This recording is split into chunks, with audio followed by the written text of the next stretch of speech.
नमस्कार छात्रों, मैं डॉक्टर रमाकांत आप सभी छात्रों का अपने इस channel the chemistry with doctor Ramakant में स्वागत करता हूं। छात्रों, इसके पिछले लेक्चर में मैंने पढ़ा कि अपक्रिया की कोड यानी ऑर्डर ऑफ रिएक्शन क्या होती है और इसे कैसे निकालते हैं। आज हम उसकी कड़ी में आगे चल रहे हैं कि अपक्रिया की आणविकता क्या होती है और आणविकता तथा कोट में क्या अंतर होता है। तो चलिए छात्रों, आज मेरे इस लेक्चर में बने रहिएगा। आपको बहुत इजी तरीके और अच्छे से समझाने की कोशिश करेंगे। छात्रों, यदि आप मेरे चैनल पर पहली बार आए हैं और आपने अभी तक मेरे इस चैनल को सब्सक्राइब नहीं किया है तो चैनल को सब्सक्राइब कर लीजिए और मुझे फेसबुक पेज पर भी ज्वाइन कर लीजिए। चलिए शुरुआत करते हैं। छात्रों, बात करते हैं कि अपक्रिया की आणविकता यानी मॉलिक्युलरिटी ऑफ रिएक्शन क्या है। What is the molecularity of reaction. तो छात्रों, आज हम इसे बहुत आसानी से समझाएंगे और मैंने लिखा है, आप अपनी कॉपी पर ऐसे ही इसे उतार भी सकते हैं। क्या होती है, हमने इसके पहले भी छात्रों ने डिस्कस किया है कि अपक्रियाएं मुख्यतः दो प्रकार की होती हैं। प्राथमिक अपक्रियाएं यानी elementary reactions and complex reactions या जटिल अपक्रियाएं। प्राथमिक अपक्रियाएं यानी एलिमेंट्री रिएक्शंस वो होती हैं जो एक स्टेप में संपन्न होती हैं। कॉम्प्लेक्स रिएक्शंस वो होती हैं जो एक से अधिक स्टेप यानी मोर देन वन स्टेप में कंप्लीट होती हैं। तो आणविकता क्या होती है छात्रों? आणविकता होती है प्राथमिक अपक्रियाओं में भाग लेने वाले परमाणु, अणु या आयनों की संख्या जो कि एक साथ संघट्ट के फलस्वरूप रासायनिक अपक्रियाएं करती हैं, अपक्रिया की आणविकता कहलाती है। अर्थात number of reacting species in any elementary reaction that collide simultaneously and proceed through a chemical reaction called molecularity of a reaction. वास्तविकता में छात्रों, आणविकता होती है प्राथमिक अपक्रियाओं में टक्कर करने वाले परमाणु, अणु या आयनों की संख्या जो एक केमिकल रिएक्शन करती हैं। जैसे यहाँ कुछ प्राथमिक अपक्रियाएं दी हुई हैं यानी एलिमेंट्री रिएक्शंस दी हुई हैं। यहाँ पर वन ही मॉलिक्यूल है, आपस में कोलाइड कर रहा है जिसके परिणाम स्वरूप प्रोडक्ट बन रहे हैं और इसकी मॉलिक्युलरिटी है 1। इसी प्रकार HI डिकम्पोज हो रहा है हाइड्रोजन आयोडाइड में। ये दो मॉलिक्यूल यहाँ कोलाइड कर रहे हैं एलिमेंट्री रिएक्शन में, तो इसकी मॉलिक्युलरिटी है 2। और इसी प्रकार नाइट्रिक ऑक्साइड का ऑक्सीडेशन करने पर हमें नाइट्रोजन डाइऑक्साइड प्राप्त हो रही है और इसकी मॉलिक्युलरिटी है 3। लेकिन छात्रों, आपने ये तो जान लिया कि मॉलिक्युलरिटी क्या होती है। हमने अभी बताया कि मॉलिक्युलरिटी वास्तव में प्रारंभिक अपक्रियाओं में कोलाइड करने वाली यानी टक्कर करने वाले परमाणु, अणु या आयनों की संख्या होती है। अब आप दिमाग लगाइए कि टक्कर कितने अणुओं की एक साथ हम करा सकते हैं। तो मैक्सिमम 3 तक अणुओं की टक्कर एक साथ में हो सकती है, लेकिन 3 से अधिक अणुओं की एक साथ में टक्कर कराना संभव नहीं होता। इसलिए मॉलिक्युलरिटी भी 3 से अधिक लगभग नहीं होती है। 3 तक तो होती है लेकिन 3 से अधिक नहीं हो पाती। वही छात्रों हमने लिखा है, क्या होता है, 3 से अधिक अणुओं को एक साथ संघट्ट यानी कोलाइड करना यानी टक्कर करना और क्रिया करने की संभावना अत्यंत कम होती है। अर्थात 3 अणुओं को आपस में टक्कर करने और उनसे क्रिया करने की संभावना अत्यंत कम होती है, क्योंकि उनके ओरिएंटेशन ही ऐसे हो जाते हैं कि 3 से अधिक अणु एक साथ में नजदीक नहीं आ पाते हैं जो एक साथ में कोलाइड करें, टक्कर करें। इसलिए 3 आणविकता तक की अपक्रियाएं बहुत कम होती हैं और बहुत धीमे प्रोसीड होती हैं। किंतु 3 से अधिक आणविकता की अपक्रियाएं लगभग नगण्य होती हैं, नहीं पाई जाती हैं।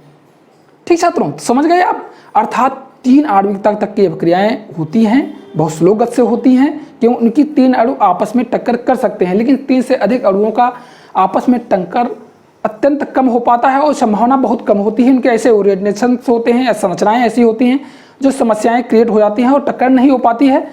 इसलिए आणविकता यानी मॉलिक्युलरिटी भी 3 से अधिक लगभग नहीं होती है।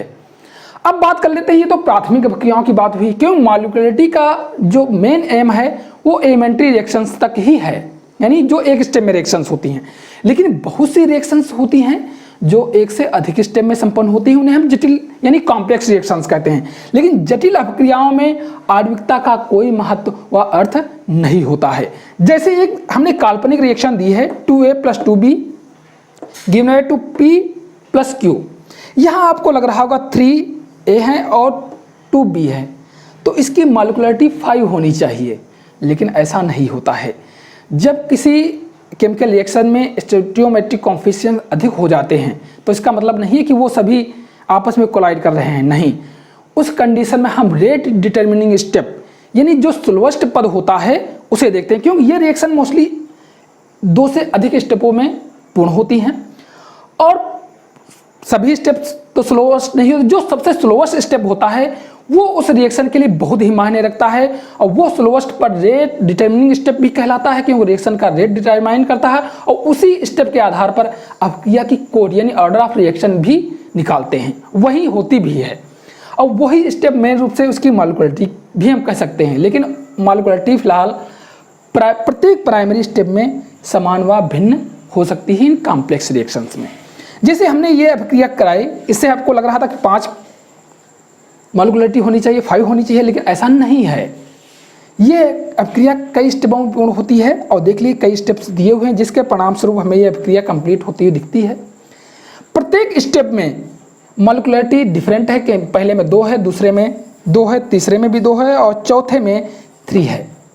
लेकिन जो स्लोएस्ट स्टेप होता है वो रेट डिटरमिनिंग स्टेप होता है, उसके आधार पर हम अभिक्रिया की कोड यानी ऑर्डर ऑफ रिएक्शन निकालते हैं। तो हम मान लेते हैं अगर पहला स्टेप स्लोएस्ट है तो इस पर मॉलिक्यूलरिटी भी 2 है और ये सभी रिएक्शंस छात्रों एलिमेंट्री रिएक्शंस होती हैं। कॉम्प्लेक्स रिएक्शंस के जितने भी पद होते हैं वो सभी एलिमेंट्री रिएक्शंस के पद होते हैं और उनकी प्रत्येक की मॉलिक्यूलरिटी अलग या समान हो सकती है।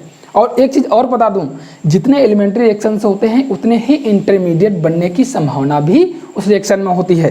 तो ये समझ लीजिए कि हमें पी और क्यू प्राप्त करना है तो सी और डी, ई और एफ ये सभी क्या हैं, इंटरमीडिएट्स हैं, ये ध्यान रखिए। अर्थात सी, डी, ई और एफ ये सभी इंटरमीडिएट हमें पी और पी क्यू, लास्ट पी और क्यू हमें प्राप्त हुआ है जो प्रोडक्ट है। तो जितनी ज़्यादा स्टेप्स होते हैं उतनी ही हमको इंटरमीडिएट मिलने की संभावना भी अधिक होती है। अब ये डिपेंड करता है कि इंटरमीडिएट स्टेबल है या नहीं है। स्टेबल होते हैं तो उन्हें निकाल लेते हैं और उसके आधार पर हम रिएक्शन मैकेनिज्म का अध्ययन भी करते हैं, ऐसी बात नहीं है। तो ये आप समझ गए। अब देखिए जो स्लोएस्ट स्टेप होता है उस स्टेप में कॉम्प्लेक्स रिएक्शन में मॉलिक्यूलरिटी और ऑर्डर ऑफ रिएक्शन समान होते हैं, क्योंकि स्लोएस्ट स्टेप ही ऑर्डर को निर्धारित करता है, रिएक्शंस की ऑर्डर को निर्धारित करता है। तो निश्चित तौर पर इसमें स्लोएस्ट स्टेप में 2 ही रिएक्टेंट आपस में कोलाइड कर रहे हैं और ये मॉलिक्यूलरिटी भी 2 है, इसीलिए इस रिएक्शन की स्पीड यानी रेट जो है वो ए और बी 2 मॉलिक्यूलों के कंसंट्रेशन पर डिपेंड कर रहा है और उनके 1 घातांक के ही प्रोपोर्शनल है, इसलिए इनका ऑर्डर भी 2 है, ए के लिए 1 एंड बी के लिए 1। तो इस प्रकार और जो फास्ट रिएक्शंस होती हैं, जैसे नीचे जो फास्ट रिएक्शंस होती हैं उनकी मॉलिक्यूलरिटी तो भिन्न हो सकती है, लेकिन ऑर्डर जो होता है प्रत्येक स्टेप का 0 होता है। अर्थात ये 0 कोड की अभिक्रियाएं होती हैं जो फास्ट रिएक्शंस होती हैं। लेकिन जो स्लोएस्ट होती है वो किसी भी ऑर्डर की रिएक्शंस होती है। जैसे यहाँ पर 2 रिएक्टिंग स्पीशीज हैं तो यहाँ ऑर्डर इसका 2 है। तो स्लोएस्ट स्टेप कॉम्प्लेक्स रिएक्शनों में बहुत ही महत्वपूर्ण रखता है और स्लोएस्ट स्टेप की मॉलिक्यूलरिटी और ऑर्डर ऑफ रिएक्शन समान होती हैं छात्रों। तो अब छात्रों हम बात करते हैं differences between molecularity and order of a reaction, अर्थात अभिक्रिया की कोड और आणविकता में क्या अंतर है। अब इस पर थोड़ी चर्चा करते हैं। चलिए अब वीडियो के नेक्स्ट हिस्से में चलते हैं। छात्रों अब चर्चा करते हैं अभिक्रिया की कोड तथा आणविकता में अंतर यानी differences between the order and molecularity of a reaction. तो चलिए छात्रों एक एक पॉइंट की तरफ अच्छे से डिस्कशन करेंगे और शॉर्टकट में आपको समझाने की कोशिश करेंगे। पहली पॉइंट की तरफ चलते हैं। पहले बात करते हैं कि अभिक्रिया की कोड होती क्या है। हमने बताया छात्रों वेग नियम व्यंजक यानी रेट इक्वेशन में प्रयुक्त सांद्रताओं के घातांकों का योग अभिक्रिया की कोड कहलाती है। अर्थात वेग नियम व्यंजक यानी रेट इक्वेशन में प्रयुक्त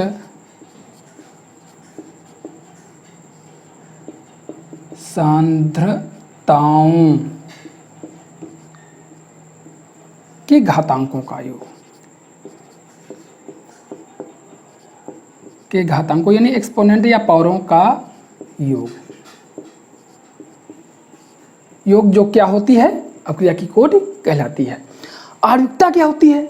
आणविकता होती है प्राथमिक अभिक्रिया में भाग लेने वाले रिएक्टिंग स्पीशीज की संख्या जो एक साथ में संघटित करें। अर्थात हम कह सकते हैं कि एक प्राथमिक अभिक्रिया में मतलब एलिमेंट्री रिएक्शंस में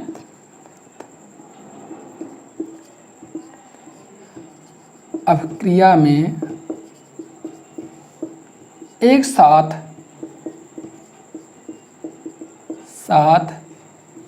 संघट्ट यानी टक्कर करने वाली, कोलाइड करने वाले, संघट्ट करने वाले स्पीशीज की संख्या,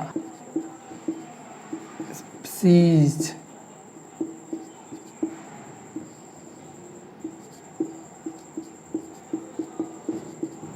संख्या क्या कहलाती है? अपक्रिया की आणविकता कहलाती है। सेकेंड पॉइंट की तरफ बात करते हैं। ये मैंने पहले पॉइंट बात कर ली। अपक्रिया की कोटि छात्रों ये प्रायोगिक मान होता है और अपक्रिया की आणविकता जो होती है वो थ्योरेटिकल यानी सैद्धांतिक मान होता है। तो ये प्रायोगिक मान है, यानी अर्थात ये एक्सपेरिमेंट के आधार पर निकाला जाता है। तो अपक्रिया की कोटि प्रायोगिक मान होता है और अपक्रिया की आणविकता जो होती है वो सैद्धांतिक मान होता है।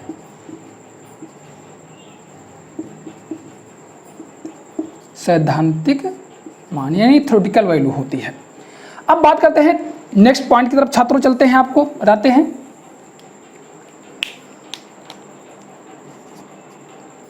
अपक्रिया की कोटि शून्य, पूर्णांक यानी पूरे अंकों में, ऋणात्मक,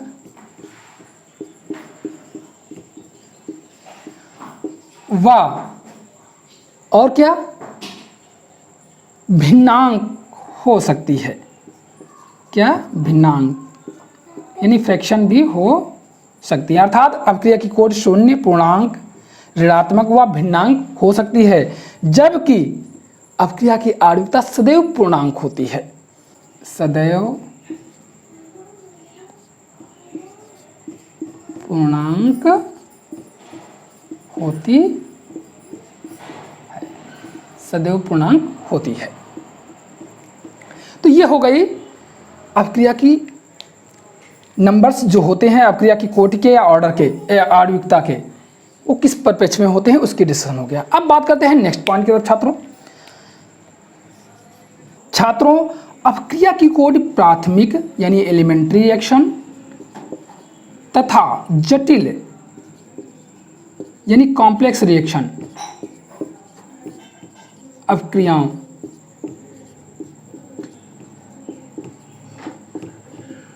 पर लागू होती है, लागू होती है।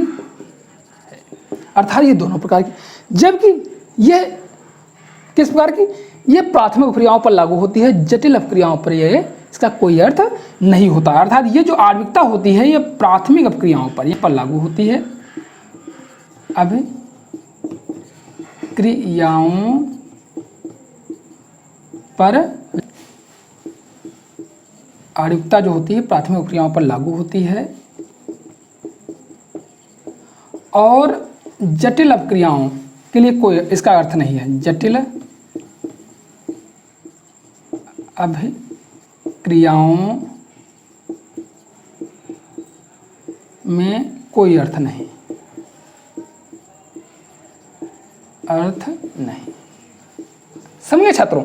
अर्थात ये प्राथमिक अपक्रियाओं पर तो लागू होती है, इसका मीनिंग निकलता है, लेकिन जटिल अपक्रियाओं पर इसका कोई अर्थ है, कोई सिग्निफिकेंस नहीं होता है मॉलिक्यूलरिटी के परिप्रेक्ष्य में। और ये प्राथमिक और जटिल दोनों अपक्रियाओं पर लागू होती है ऑर्डर रिएक्शन। अब बात करते हैं छात्रों नेक्स्ट पॉइंट की तरफ 5.5। छात्रों जटिल अपक्रियाओं यानी कॉम्प्लेक्स रिएक्शनों में, जटिल अपक्रियाओं में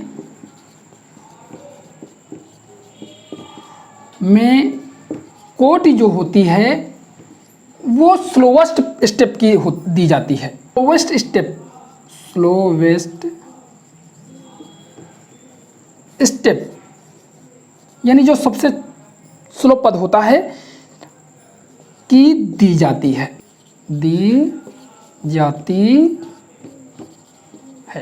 अपक्रिया की कोटि जो होती है वो स्लोवेस्ट स्टेप की दी जाती है जटिल अपक्रियाओं में, ठीक। और इसमें ये सिर्फ प्राथमिक अपक्रियाओं के लिए आणविकता होती है, लेकिन जटिल अपक्रियाओं में स्लोवेस्ट स्टेप की आणविकता अपक्रिया की कोटि के समान ही होती है। अर्थात जटिल अपक्रियाओं की ही बात कर रहे हैं। जटिल अभिक्रियाओं के स्लोवेस्ट स्टेप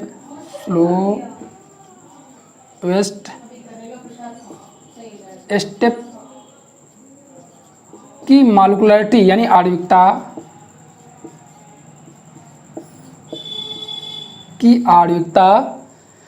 ऑर्डर यानी ऑर्डर के समान होती है। आणविकता कोटि के समान होती है। छात्रों आपने समझ लिया।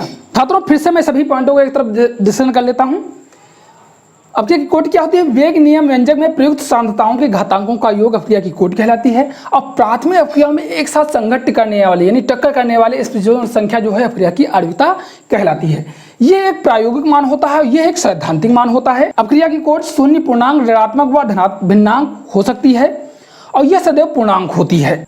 अपक्रिया की कोटि प्राथमिक तथा जलीय अपक्रिया दोनों पर लागू होती है और अपक्रिया की आणविकता सिर्फ प्राथमिक अपक्रियाओं पर लागू होती है और जटिल अपक्रियाओं में इसका कोई अर्थ नहीं होता। जटिल अपक्रियाओं की कोटि स्लोवेस्ट स्टेप की दी जाती है और स्लोवेस्ट स्टेप की जटिल प्रक्रियाओं में स्लोवेस्ट स्टेप की आणविकता कोटि के समान होती है। तो छात्रों मेरा लेक्चर आपको कैसा लगा हमें कमेंट करके जरूर बताएं। अब हम आपको मिलेंगे नेक्स्ट वीडियो में, तब तक के लिए धन्यवाद, नमस्कार।